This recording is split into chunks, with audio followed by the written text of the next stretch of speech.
Jesus Christ, for sure, he stands there as your priest, a high priest, who came all the way from heaven to this earth, and is the same Christ who holds your confession. So when you are a sinner, you will confess of your sin. And when him, as our high priest, confesses the sins to who? To God. Na ni kwa sababu unataka kuishwa na unataka kutengenezwa. Then it continues and tells us this. For we do not have a high priest who cannot sympathize with what? With our weaknesses. Christ Jesus sympathizes with our weaknesses. And if he sympathizes with our weaknesses, then we are being told that, but was in all points tempted, also done what? Are tempted, but he did not sin. So if Christ was tempted at any point of life, and he did not sin, so even us, because he is there as our high priest, and at the same time who sympathizes with our weaknesses, ndio anajua ya kwamba wewe ni wamboi, lakini weakness yako ni hii. Ana sympathize na that weakness, lakini he remains to be who? He remains to be your high priest, who will keep on confessing of your sins to the Father. Na anaendelea kusema, in as much as he was tempted, he did not sin. But what about us? We are tempted and we commit what? We commit sin. And when we commit sin, we wander far from Christ. And tunatanga mbali na Kristo, basi uwepo wake wa Roho Mtakatifu unakuwa hauambatani pamoja na sisi, tunabaki sisi peke yetu na Roho anabaki peke yake. And that is why many of the times we'll be coming in church as ambassadors without Christ, and I will afford to come with a phone in the church and just chat in the church because the presence of God departed from me long time ago, and now I'm there tempted and I'm committing sin and I'm not pleasant before God. But now we want truly to be revived and to be reformed. We need the reawakening of our spiritual lives. And how can it happen? Let us know and put in mind that we have a high priest who stands to carry our confession before the Father. He knows our weaknesses. He sympathizes with us with our weaknesses. Anajua udhaifu wetu na unyonge wetu. Labda anajua unyonge wako ni kutotii mzazi. Labda anajua unyonge wako ni kukuwa don't care. Labda anajua unyonge wako ni kudharau, because kuna wale hata tukiongea hapa labda wanatudharau tu. We don't know. They are there. Unasema after all anatuambia ni mtu mwingine anatuambia hiyo ni kudharau. But that is what the devil is doing. But by the end of the day, I love it so much when I hear that Christ loves us. He holds our confession. At the same time, he still sympathizes with our weaknesses. Alafu anaendelea kusema nini hapa chini? Anatuambia, in as much as we have our high priest, who will keep on confessing of our sins before the Father, and who will keep on sympathizing with our problems and our weaknesses, anatuambia hivi, let us therefore come boldly to the throne of grace. How can you come boldly to the throne of grace if you are a sinner? It is not possible. Unajua Kiswahili kinasema vizuri, na tukisongelee kiti cha nini? Cha rehema, kwa ujasiri. With a lot of confidence. You know, hata ukiona ambassador yule anasimama hapa na kuimba kwa ujasiri, ni kwa sababu anataka kukisongelea kiti cha rehema, na anapokisongelea siku baada ya siku, anaendelea kupata rehema hiyo ambayo itamsaidia wakati wa mahitaji. Kwa hivyo anakisongelea kiti cha rehema kwa ujasiri, haogopi mtu. Hataki kujua fulani atasema nini, hataki kujua fulani ataniona vipi, but he is there because of who? Of Christ. And I love Christ with passion because he loves us too with all our weaknesses. Lakini tunaambiwa tukisongea kiti hicho cha rehema at that time of grace, so that we may obtain mercy and find grace to help us in times of what? Of need. When COVID-19 came, there was a need for us to be healthy. Yes, we wanted help and we were fearful, but we said by the grace and the mercies of God, Mungu tuhudumie ugonjwa huu usitupate. So I was telling some of my friends that if this time God is choosing his own people, yesterday we saw a verse that God chooses his own people. And if he has chosen you to be his, he will do his will upon your life. That is from the of 2 Timothy, chapter 19. We saw there yesterday. That the stand of God remains. That we must obey His commandments. And it is a time that He's choosing huyu ni wangu na huyu si wangu. How will it be? Unakuta kanisa kila siku vizuri. Wakiita ambassadors kuimba unaimba vizuri. Alafu wakati wa records zikitolewa ikuwe ya kwamba utaambiwa ondoka sifanye nini? Sikujui. How painful will that be? In other words, as we are reading today, our topic today was the voice of God in our diet. The voice of God in our diet. What does that mean? Kwa sababu, as we continue talking about revival and reformation, we still need to hearken unto God's voice.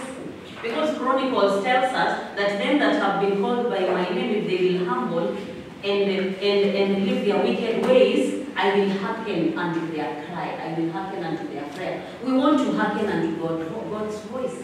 So how can we listen to God's voice in our diet? I want us to read from the book of Daniel 1 verses 8. Someone to read very fast.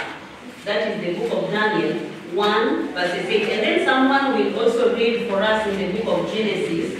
That is in the book of Genesis 2:17. I want us to relate the two chapters or the two texts.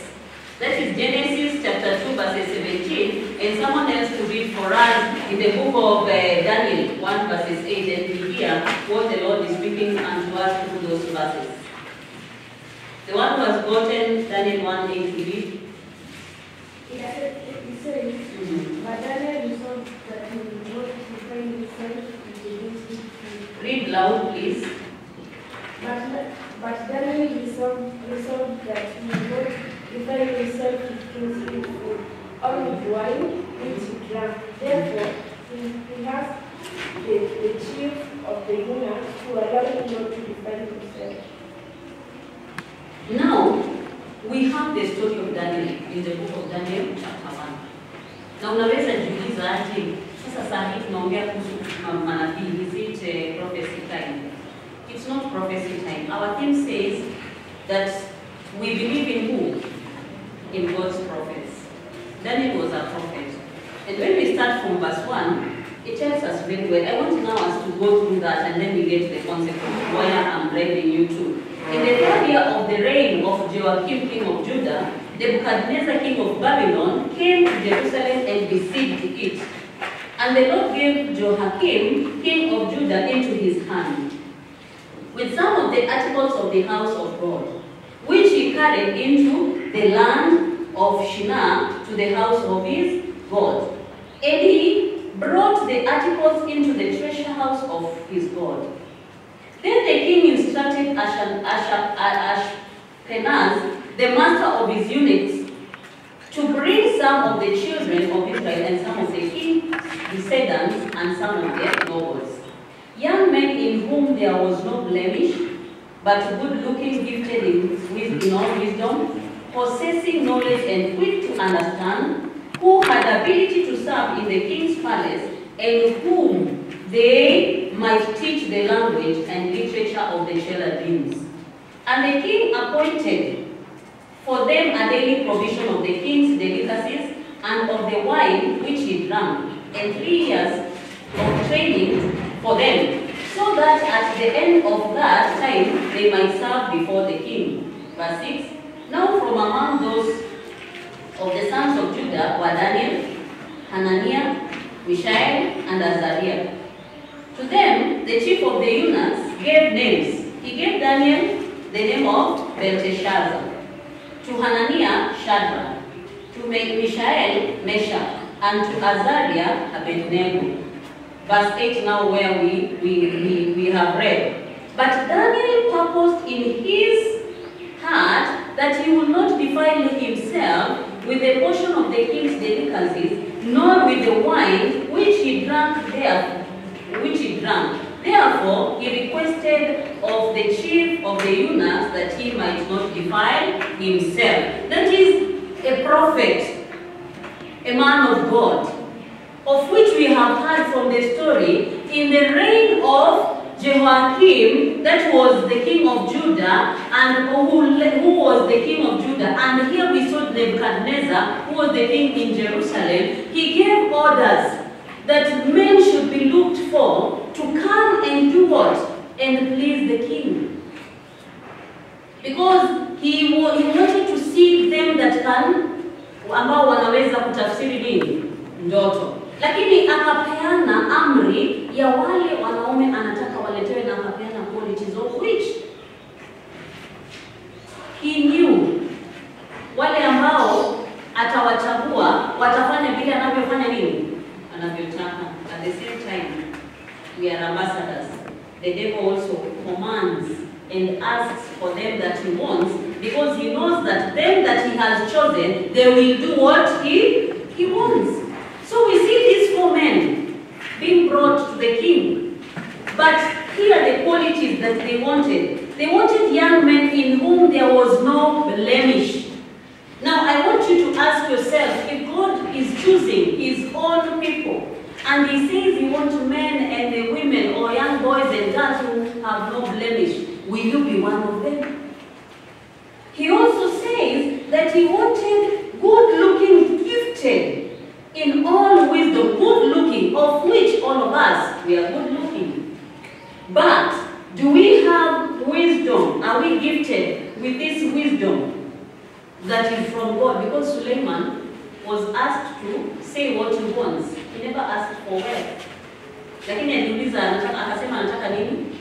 Hekima. He asked for wisdom because he knew if he had wisdom, then he will have understanding of everything that will be happening. So sometimes for us, we might be lacking that wisdom that comes from God. Na ndio sababu saa zile unafanya uamuzi wa kufanya kitu, hauna hekima ya mbingu. Unaona hata nikienda na simu kanisani na ni chat, where is the problem? But when you have the wisdom of God, you will not come with that phone in the church to chat. Unakuja church unakaa backbencher making noise. You have God's wisdom. Lakini saa zile uko na hekima ya mbingu, utajua sitakaa pale nyuma nipige kelele, maana nimekuja hekaluni in the presence of who? Of God. So I need you to make noise. If you lack wisdom, as you and me, unakuta you come to church chewing bigiji. Unatafuna bigiji, unatafuna na hata una stress, na hiyo bigiji hauwezi kwenda nao shuleni. True or false?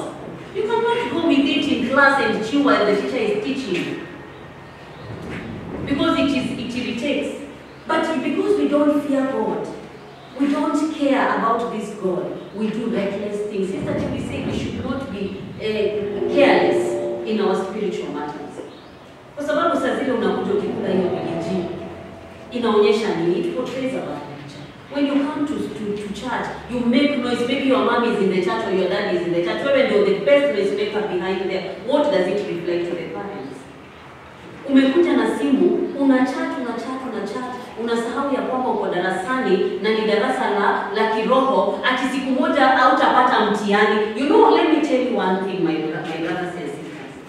We are in class and an exam will have to come. Vile ambavyo tunalilia our candidates to go and do the exams because they were in class, we are also in class ambapo lazima utakuja na nini? Na mtihani. Na mtihani utakuja kukujaribu kama kweli ulipokuwa unakaa katika semina hizi ulitoka na nini? Do you remember what you learned? And is it of help to you? So we see that these men who are being looked for, they are men who had all wisdom, possessing knowledge and quick to understand. To some point labda tunataka muelewe, lakini kwa sababu hamkaribisha roho ndani yenu, you are not quick to understand what we are teaching. Na utakuta unakuja ukitokanga tu bure. Unakuta unaenda ukirudi tu hivyo. Na kesho tukipata wale ambao wamekuwa victimized kwa ujauzito, you are one of them. If we look for those people who are drug addicts and they are victimized, maybe you are one of them. Because when you are in class, you are not taking anything. You are not concerned. You didn't have quick understanding through the Holy Spirit. So the devil takes advantage of you. And that is why I always like quoting the book of the Great Hope. Kwa sababu tukiwa Waadventista na at your age, kwa sababu Mungu anawasaidia na mko shuleni, it is also good to be reading spiritual books. The Great Hope inasema hivi, when you go to that book into page 230, paragraph 2 there, inasema that when God's children go presenting themselves before God, the devil also goes with them. When you have come to present yourself today before God, the devil has slipped in with you. To do what? He always comes to look for unbalanced minds and uncertain hearts, so that immediately he gets this unbalanced hearts and uncertain heart, unbalanced mind and uncertain hearts, he starts giving you theories. Na anakupea theories. Because he tells us like that. He comes and the moment he gets hold of you, he starts giving you theories. Saizi atakwambia ati huyo speaker hata anakuwa. Na unajua kweli anakuwa, alafu nasema after all, because I'm here and I have not to walk, I cannot walk outside, wacha nijikeep busy na nini? Na kasimu. That is a theory that the devil gives you. Anakuambia na hata hiyo somo linapo, si ulale kidogo. Imagine unalala kwa kiti ya plastic. Yenye hata ina comfort. Na umewacha kitanda yako labda smart ya high density room, unakuja kulalia plastic. But that is what the devil does. Na unalala tu hapo unasinzia. He also gives you a theory and anakuambia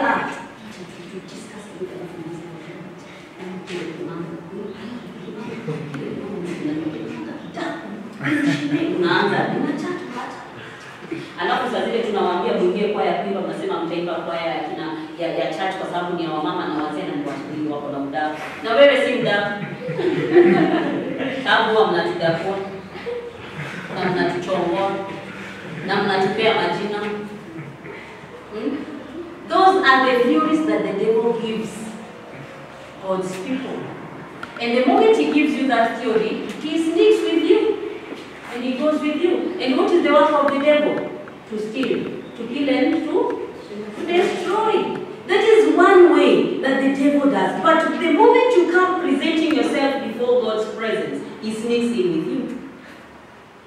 Sasa sijui kama ni wewe uko hapo, you listen to this part. We need to have quick understanding as these men. And then another quality, then that ability to serve in the king's palace. There are those who are being looked for that had the ability to serve. Yesterday I told you as young people, be active in the church. Because you have energy. You have all the time to serve God.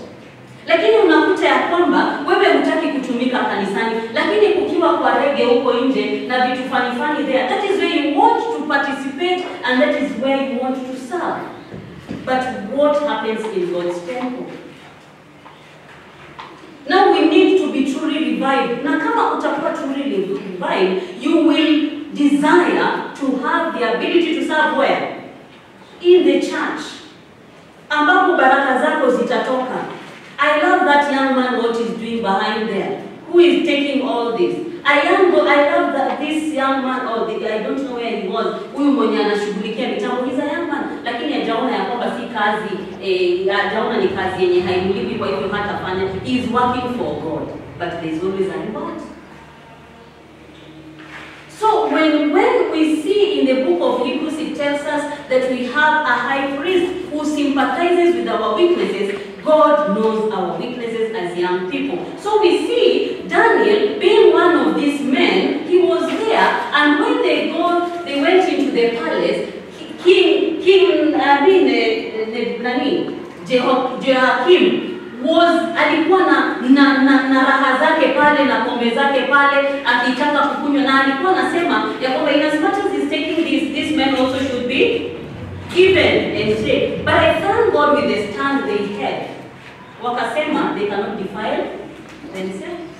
They cannot take what the king is taking. And that is what we see here. But Daniel purposed in his heart as one of these men that he will not do what? He will not defile himself with the portion of the king's delicacies. He purposed in his heart. Ni mara ngapi wewe umepurpose ndani ya moyo wako ukisema, in as much as these are doing this, I will not do. More so them that are encompasses.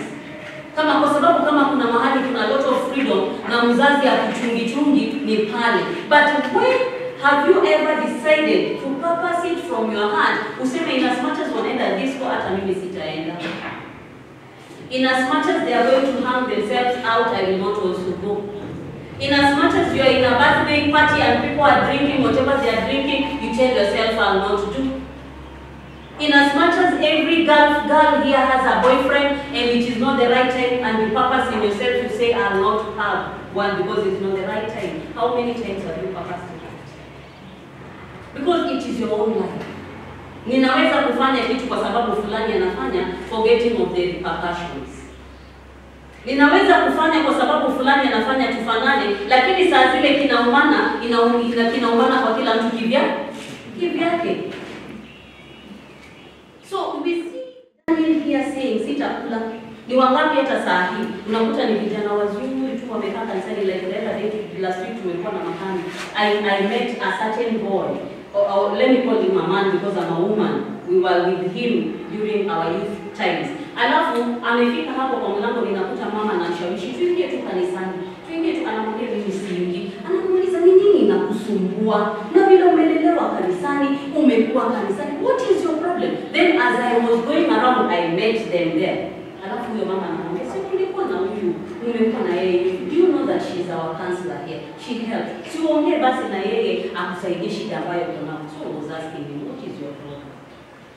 Na kumbe vile tulikuwa tunaiba vijana, ulipotea kanisani kabisa. What happened?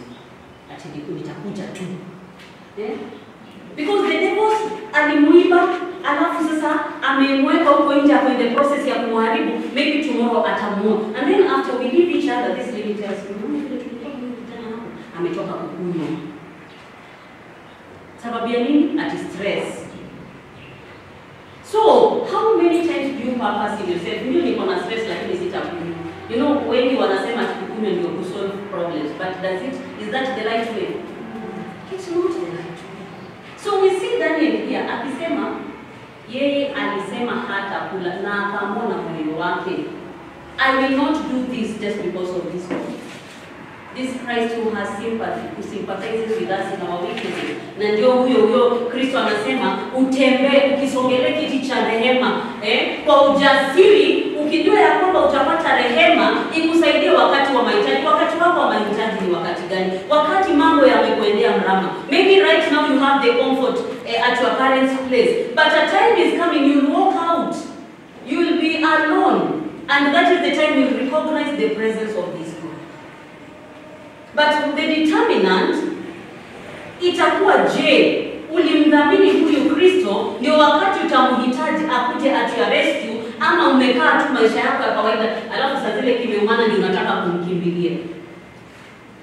We need to be truly revived and reformed. As we see or we relate this in the book of Genesis that I said we read 2:17, it is also talking about that tree of life ambayo Adam na Eve waliambiwa wasifanye nini? Wasikuze ama wasikule hilo tunda. But what happened? Wali-ignore as you ignore today. Mnashauriwa, mna-ignore. Mnatuambia nyinyi ni analog na nyinyi digital, mmefanya nini? So unakuta ya kwamba as they were told not to, wakaenda pale dhambi ikaanzia hapo. Kwa hiyo as young ambassadors of Christ, na kweli kabisa tunahitaji uwisho na matengenezo. Niliwaambia kwamba jana, it is a high time we make a prayer before God. And you confess of your sins, because we have a high priest who sympathizes with our weaknesses and he stands as our high priest. So kwa hivyo tujue ya kwamba tunamhitaji Kristo katika hali zote, na katika kutembea kwetu na kuwaza kwetu na katika kila jambo tumdhamini huyu Roho ambaye atatusaidia katika hali ya nini? Ya uwisho na matengenezo. Kwa hivyo in other words, as I'm about to finish, tunaambiwa ya kwamba if all these men who were brought before the king were blameless, they had no spots of sin. Wewe je, ukiwa umekaa hapo, do you have these spots? If these men were good looking before the eyes of God, kwa sababu si tu kuangalia physical, but God looks at the inside, are you good looking before the eyes of God? And at that point, ndio nikasema ya kwamba Daudi aligundua ya kwamba hata kama alikuwa ni mtumishi, kuna wakati alikuwa na tanga mbali na Kristo, alafu katika Zaburi 51 akawa na ombi na kilio cha kumwambia Mungu, hata kama ulinijua, kwa sababu hata nyinyi Mungu aliwajua na ndiye amewahifadhi mpaka saa hii, anamwambia Mungu, hata kama nimekukosea, naomba unisamehe, uoshe dhambi zangu. Alafu anamwambia, tafadhali usigeuze sikio kunisikia wala uso wako kunitazama, kwa sababu mnaweza kuwa tu unasema nyinyi tukiwa watu. In fact, mimi watu wangu wanawaambia wasining'inie wokovu wangu. They might be saying, sisi tumeokoka kwa sababu mom ni evangelist. My salvation is not their salvation. You must look away to have a rapport with Christ, so that uhusiano wako ukiwa mzuri na Mungu akupiganie katika maisha yako yote na akufikishe ufike hatima yako. Because without Christ, you'll never see your destiny. You'll never reach there. You have big dreams, you have big goals, you have big plans, but you'll never reach there if the devil is in your life and you continue and kumbembeleza hapo na kucheza na yeye ukifikirianga maisha iko na wakati mwingine. Life, we don't have enough time. Kwa hivyo wakati huu Mungu amewapea nafasi ya kusikiza ujumbe huu. Kila wakati tunapokuja, maana tumebakisha siku 3, endelea kuambia Mungu ya kwamba ninakushukuru maana unanipenda. Ninakushukuru maana wewe ni you are a high priest. Ni kuhani ambaye unaendelea kuconfess my sins before the Father. I'm here, I'm a sinner, but I'm asking for the renewal of my spiritual life. Kwa sababu labda ujumbe huu umesikia leo, utasikia tena. But if you've had it and you work for it, kwa sababu mara nyingi tunapoomba tunaambia Mungu atusaidie tusiwe wasikivu tu bali pia watendaji. Ati nimesikia hili, wacha nilitende kwa faida yangu. If you will do that, believe you me brethren, God is going to make sure that none of you in this congregation will get shame, and none of you in this congregation will not reach a destiny. Amen? I know that God is looking at God is looking at the heart. He's looking at the mind. And this about still in Psalms 139. David still tells God, Mungu, yachunguze mawazo yangu, tazama moyo wangu, because I cannot know who you are. I don't know what you are doing or what you are thinking. But David told God, angalia machunguza mawazo yangu na moyo wangu. Kama kuna chochote kinaleta machukizo, ufanye nini? Ukiondoe, ili ubaki kuwa ni chombo chenye dhamana ambacho Mungu anapojiangalilia tu, anakupenda kwa kapasiti yake na atakutumia kama vile inavyompendeza. So I want to live with this. That as we said yesterday, we need to have this urge of the Holy Spirit to be with us. Let us tell God to fill us afresh. Ambia Mungu, nijaze tena, niuishe tena, niumbe upya, such that mkitoka hapa msitoke wale mlikuja. Wacha tukimaliza mkutano huu muwe watu tofauti, mumtumikie Mungu bila kuogopa na bila kuonea injili nini aibu. Mkiambiwa simameni imba, you just stand because you're singing for that God. God is still anaendelea kukurembeshia taji yako. Kila kitu tunachokitenda hapa ambacho ni kwa utukufu wake kinaendelea kukurembeshia taji. And by the end of the day, we will meet where? In heaven. Tukiwa tunafanya nini? Tuna rejoice. Kwa hayo machache Mungu awabariki.